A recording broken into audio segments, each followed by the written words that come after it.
Please turn in your Bibles today to the book of 1 Samuel, chapter 3, and place a marker in 1 Kings, chapter 19.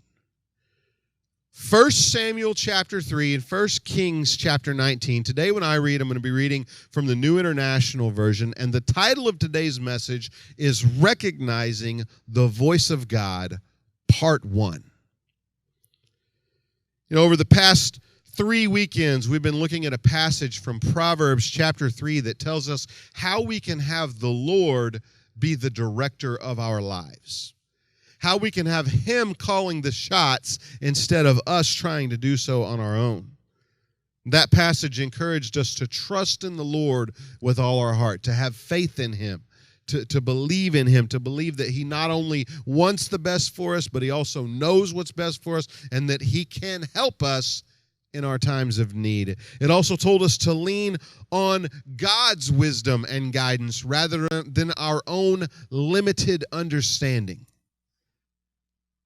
And then finally, it told us to acknowledge or to remember Him in everything that we do.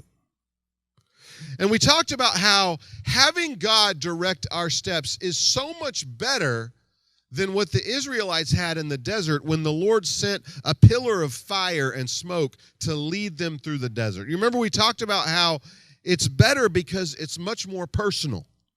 It's much more intimate. It's much more directed at our individual lives. And that's awesome as long as you can recognize the voice of God.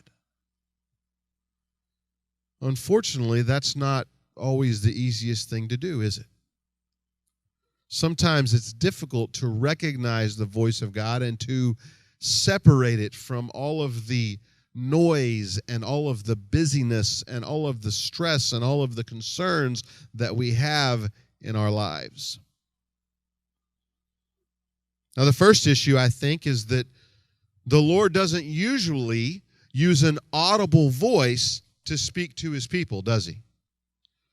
Listen, I don't know about you, but I personally have never had God speak to me in an audible voice. I've never been in my car or at home or even in a church service and had the Lord or even an angel speak out loud to myself or to the people around me.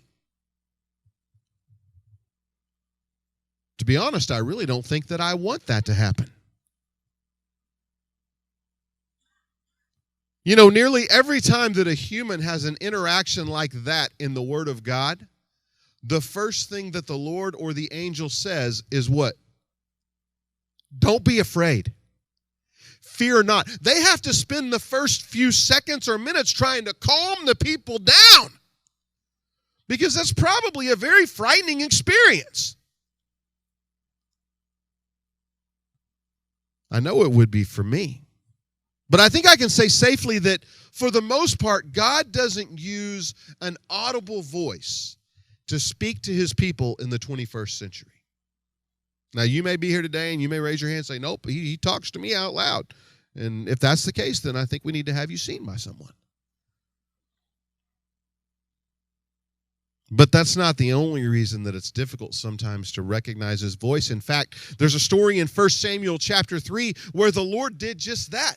The Lord used an out loud, audible voice, and the young man to whom He was speaking still didn't recognize that it was God. I want us to read about this story. It's found in 1 Samuel chapter 3. We're going to start reading in verse 1. It says, "The boy Samuel ministered before the Lord under Eli. In those days, the word of the Lord was rare, and there were not many visions.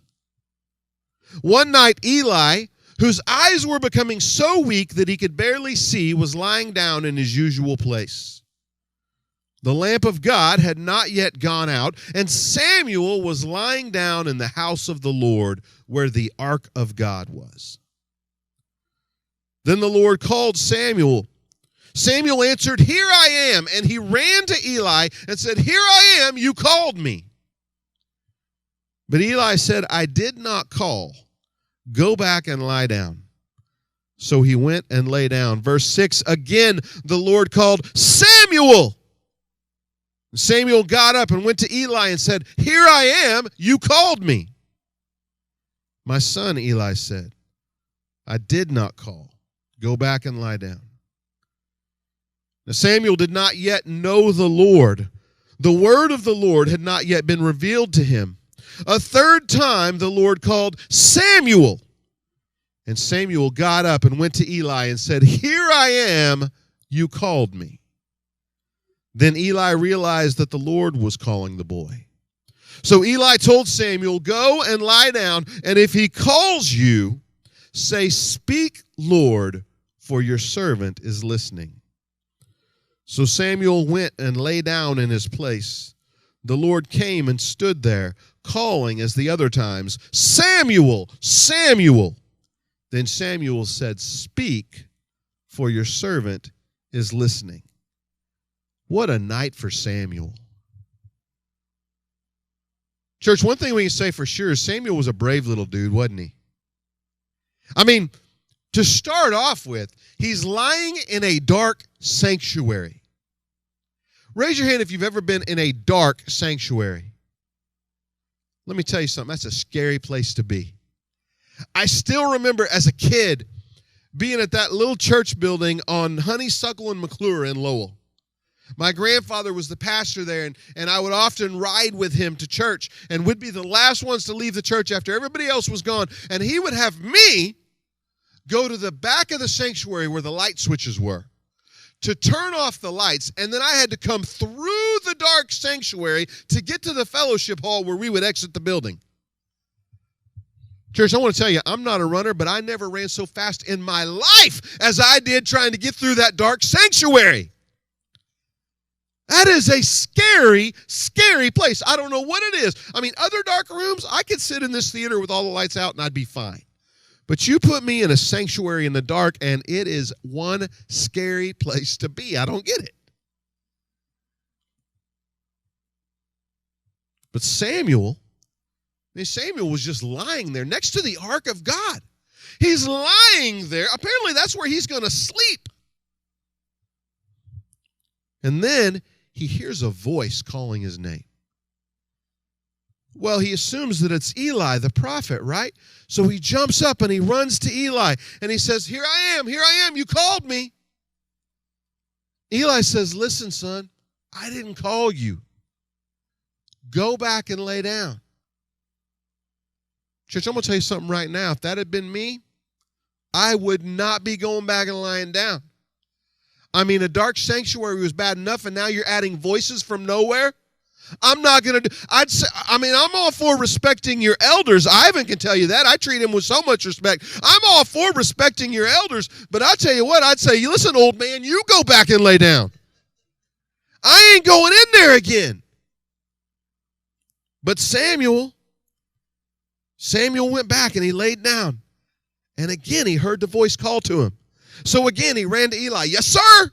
Yes, sir, you called. What do you need? What can I do for you? Here I am."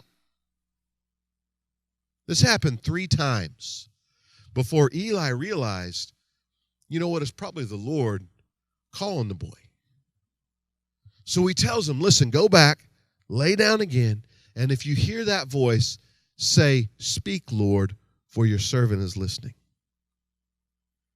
So Samuel returned to his cot, and he laid down, and he waited, and eventually he heard the voice again, and he replied as Eli had told him to. And at this, the Lord began to speak to him.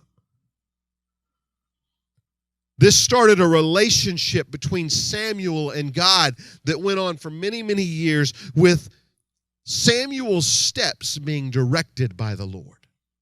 With the Lord telling him, "Go here, do this, do my work, accomplish this, do these things." Samuel ended up being used mightily by God. You know, there's one passage in this that really stands out to me. It's verse number 7. Verse number 7 says, "Now Samuel did not yet know the Lord. The word of the Lord had not yet been revealed to him." Now, the Contemporary English Version puts this better, and I'm gonna read that version. It says this: "The Lord had not spoken to Samuel before, And Samuel did not recognize, everybody say recognize. Samuel did not recognize the voice. Church, this story is an important testament to how important it is that we are able to recognize the voice of God. What if the Lord's request for Samuel had been an urgent one, and he hadn't been able to go 4 times through this process? Or what if Samuel had been like me and had been more cowardly, and when he heard that voice and realized that it didn't come from Eli, he had said, I'm not going back in there, or he had run away. He had ignored the voice. Would David have ever been anointed king? Would the Israelites have ever beaten the Philistines? Would all of the Bible refers to them as companies or schools of prophets that Samuel eventually set up, would any of those have ever been started? And church, what about in our own lives? What about when we don't recognize the voice of God? Will we be attentive to him when he's trying to lead us and guide us through the pitfalls of life? Will we be able to accomplish the good works that Ephesians 2 tells us that the Lord has laid out for us to do?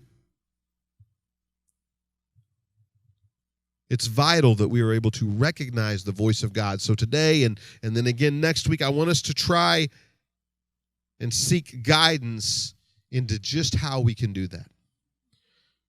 This guidance is going to come from looking at another story in the Old Testament. It's found in 1 Kings chapter 19. This is another time when God spoke to a prophet. This time, it was the prophet Elijah.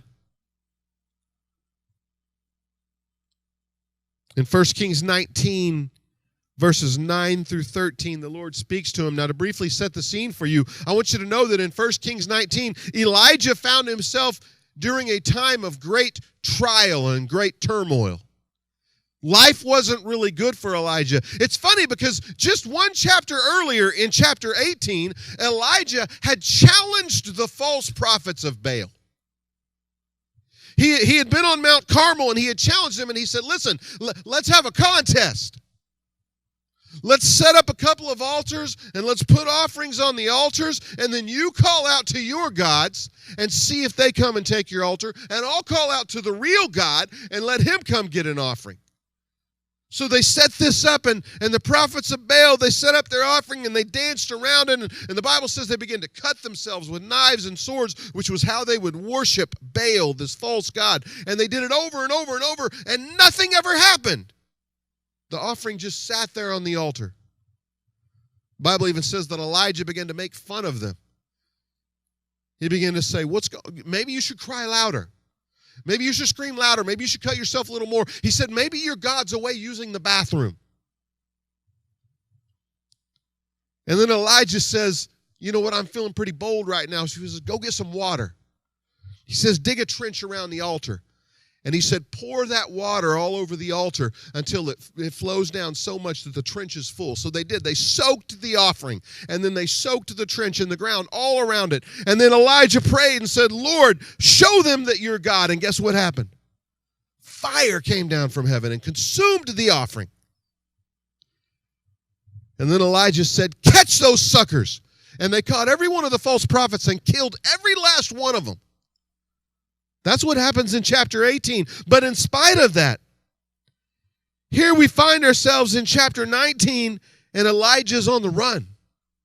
Because Queen Jezebel, who the prophets of Baal served, she got mad and she said, listen, she said, may the gods take my own life if I don't find you by the end of the day and do what you did to them. So Elijah was on the run, and he ran to the wilderness, where he prayed, and he actually prayed that he would die. He ended up falling asleep, and a short time later, he was woken up by an angel that had brought him food and water, encouraged him to eat because he was going to need strength for his journey. So Elijah ate, and then he got up, and he walked through the desert for 40 days. Eventually, he reached Mount Sinai, the mountain of the Lord, the mountain of God. The same mountain where the Lord had met with Moses. There he spent the night in a cave where he prayed, pouring out his heart to God. And this is where I want us to pick up this story in verses 9 through 13 of 1 Kings chapter 19. It says, there he went into a cave and spent the night. And the word of the Lord came to him, what are you doing here, Elijah? He replied, I have been very zealous for the Lord God Almighty. The Israelites have rejected your covenant, torn down your altars, and put your prophets to death with the sword. I am the only one left, and now they are trying to kill me too. The Lord said, go out, stand on the mountain in the presence of the Lord, for the Lord is about to pass by. Then a great and powerful wind tore the mountains apart and shattered the rocks before the Lord. But the Lord was not in the wind. After the wind, there was an earthquake, but the Lord was not in the earthquake.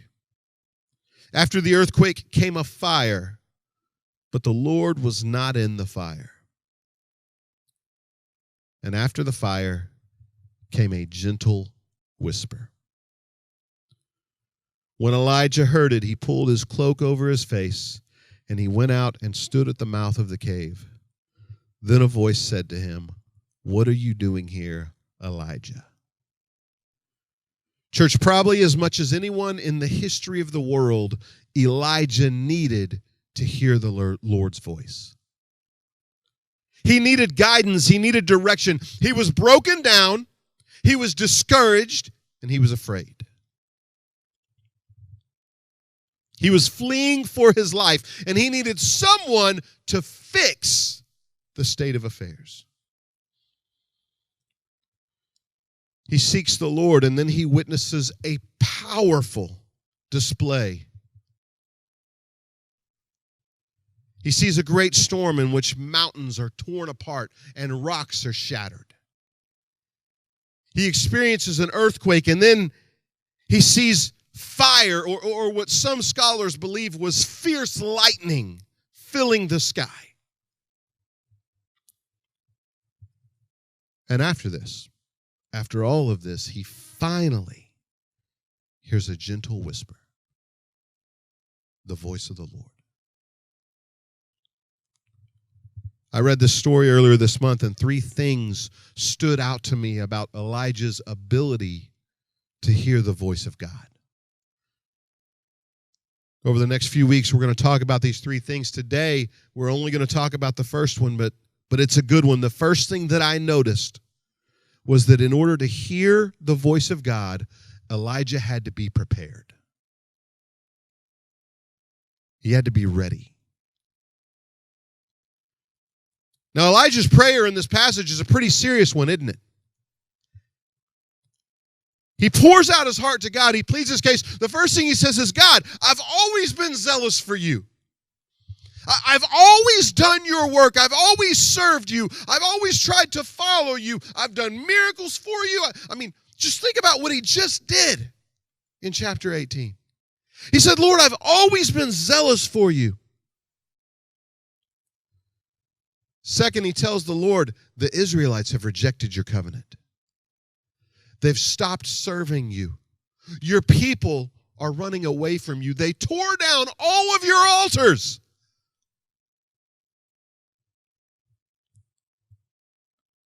They're not doing right. In fact, God, they've killed all of your prophets. Which, by the way, God, brings me to my next point. Lord, I'm the only prophet left, and now they're trying to kill me. That's a serious prayer, isn't it, church? I mean, I've prayed some pretty serious prayers in my life, but I don't think they've ever been that serious. I never recall a time where I went to God and said, Lord, you know I love you. You know I try and serve you. And you know that everyone else is a terrible human being. And they're all trying to kill me, God.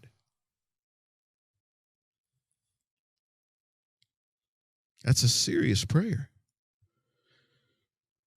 But while it is serious, while it does come from a place of perhaps fear and discouragement and despair, I want to contrast it for you, if I can, with his previous prayer. See, we didn't read this one, but it's quite a doozy too. In 1 Kings chapter 19, verse 4, Elijah prays to the Lord, and this is what he says: I've had enough, Lord. Take my life. I'm no better than my ancestors. Church, would you just raise your hand if you think that's an unhealthy prayer? That's a pretty bad one right there. It reminds me of Jonah's prayer in Jonah 4:3 when he got mad at God. He went and he sat down under a bush and he said, now, Lord, take away my life, for it's better for me to die than to live. Those are some rough prayers. These guys prayed that the Lord would kill them. You ever heard that old Garth Brooks song? He says, sometimes I thank God for unanswered prayers. Man, I got to tell you, I bet that Elijah and Jonah get together on karaoke night in heaven and do that as a duet. There's no one in the history of the world that's more thankful that God didn't answer a prayer. I'm pretty sure that if when we get to heaven, if you can somehow track down Elijah, and I have a feeling, I was thinking about this, they have these systems now, they use them at the UN, but now some phones have them where one person can speak one language and the other person can hear their own. I'm pretty sure that maybe we'll just have that in heaven. I don't know. I think we can talk to people no matter what language they're speaking. But if you could track down Elijah and you could ask him, hey, what do you think about that prayer that's in the Bible here? I think he'd probably tell you that he's glad that the Lord didn't answer it. He's probably glad that God didn't listen. But there's something else that God didn't do, and I want you to notice it. When Elijah prayed that, God didn't speak to him. He didn't answer him, did he? Now, he sent an angel to take care of him. He sent an angel to make sure that he had food and that he had water. But he didn't speak to him. He didn't give him any guidance. He didn't give him any direction. He didn't in any way work positively for Elijah's situation, for the things that Elijah was upset about. And I think the reason for that is that Elijah wasn't prepared to hear the Lord's voice. He wasn't ready. He wasn't in a frame of mind that would allow him to hear God. He wasn't approaching the Lord from a place of confidence in him. He wasn't approaching the Lord from a place of faith. He wasn't being earnest in his prayer. I'll be honest with you, what it seems like is that he came to God from a place of anger. He said, Lord, I've had enough. Church, let me tell you something. When you start your prayer with, I've had enough, with Lord, I've had enough, I don't think it's going to go too well. I don't think that's going to go too well. I've been married to Christina long enough to know you don't start a conversation by saying, I've had enough.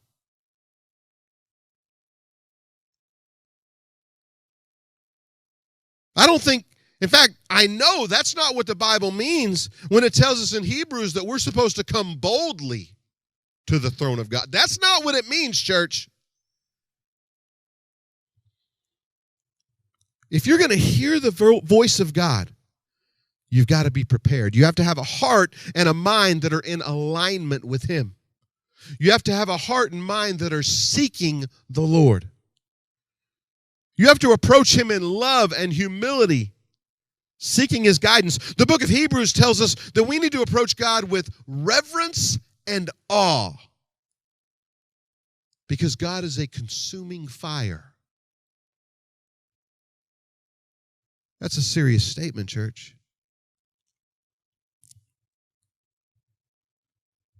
Now you'll notice that between verses 4 and verses 10, Elijah's situation didn't change. They didn't change one bit. His location changed, but his situation didn't. Israel was still rejecting the Lord. All of the prophets except Elijah were still dead, and Jezebel was still trying to hunt down Elijah and kill him. His situation hadn't changed one bit, but his prayer, boy, it changed a lot, didn't it? In verse 4, he said, I'm done. I've had enough. Just kill me. But in verse 10, he just told the Lord what was going on. He just poured out his heart. He just told God how he was feeling, and then he waited. He waited on God's answer. And there's something else that changed too. The Lord's response. The Lord's response to Elijah changed. In verse 4, he didn't answer him. In verse 4, he didn't speak to him. In verse 4, he didn't give him any wisdom. He didn't give him any guidance. He didn't give him any direction. But in verse 10, the Lord's answer to Elijah's prayer in verse 10, man, it was awesome. It was huge. He gave him guidance. He gave him direct. He step by step told him, go here, do this. Go here, do that. Go here, do this. Told him exactly what to do.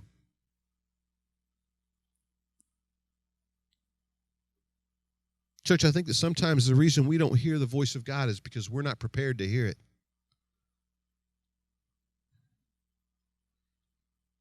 We're too distracted. We're too afraid, or too angry. And we don't come to God looking for an answer. We just come to God looking for a place to vent.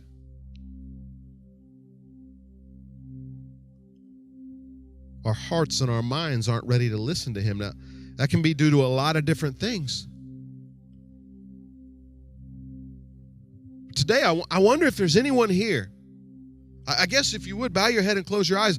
I wonder if there's anyone here today who would say, you know what? I've been wondering why God's not answering. I've been wondering why I don't hear his voice, why I don't seem to have any direction. I keep praying, I keep asking.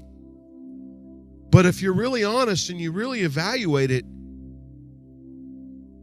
you're not preparing yourself to hear his voice.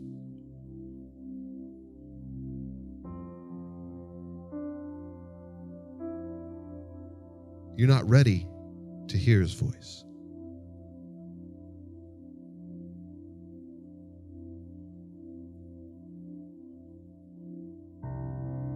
There's a lot of things that can keep us from hearing God's voice. I already talked about bitterness and anger. Another thing can be sin.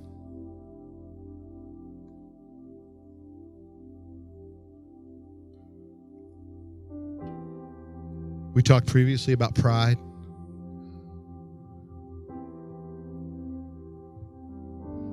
Today, if you're here and you say, you know what, when I really think about it, Pastor, I've been praying, but I hadn't been doing it in the right way. I haven't been putting myself in a position to hear God's voice. If that's you, just lift up your hand right where you're at. Who else? Hands all over the room. Lord, I love you so much. God, I'm so thankful for your word. I'm so thankful, God, how every time we read it, it comes alive. How a story from thousands of years ago, God, can mean so much to us right here and right now. Lord, you see all the hands that were raised. People saying they need an answer.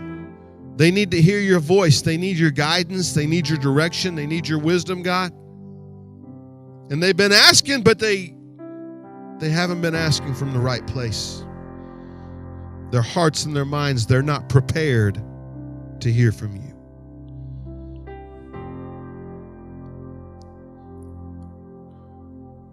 Lord, I pray you'll help us right now. Lord, if we have come to you out of disrespect, anger, I pray that you'll forgive us.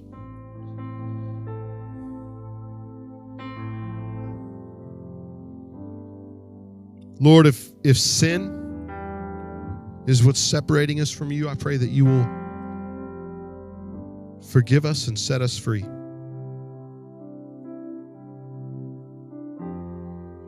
Lord, I pray right now you'll prepare our hearts to hear your voice. Lord, I want to be led by you.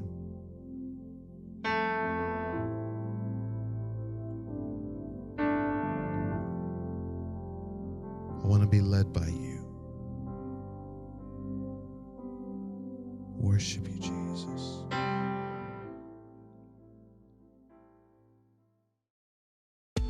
Good morning and welcome to Centerpoint Church. We're a community of believers with a big mission to make Northwest Arkansas a better place to live by serving our community, loving people, and leading them to Christ. We're so glad that you're here this morning. We want to connect with you. Take a minute to complete the connection card found in your packet. We'll pick them up at the end of service.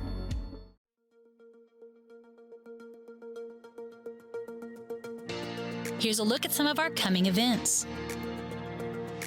Spark Ladies Discipleship is this Tuesday night. Ladies, this discipleship group is a great way to grow in your walk with Christ among friends. It's not too late to sign up. Visit us online to get started. Life is better together. Our Connect groups are growing and we are so excited. Centerpoint Connect groups kick off this month. Stop by the Welcome Center to sign up. Serving our community is a big part of who we are at Centerpoint. We have a whole lot of Easter eggs to fill. Make plans to join us for our Egg Hunt Prep Party on Saturday, March the 23rd. Also, serve our city with us during Lowell's annual Easter Egg Hunt, Saturday, March the 30th at 2 p.m.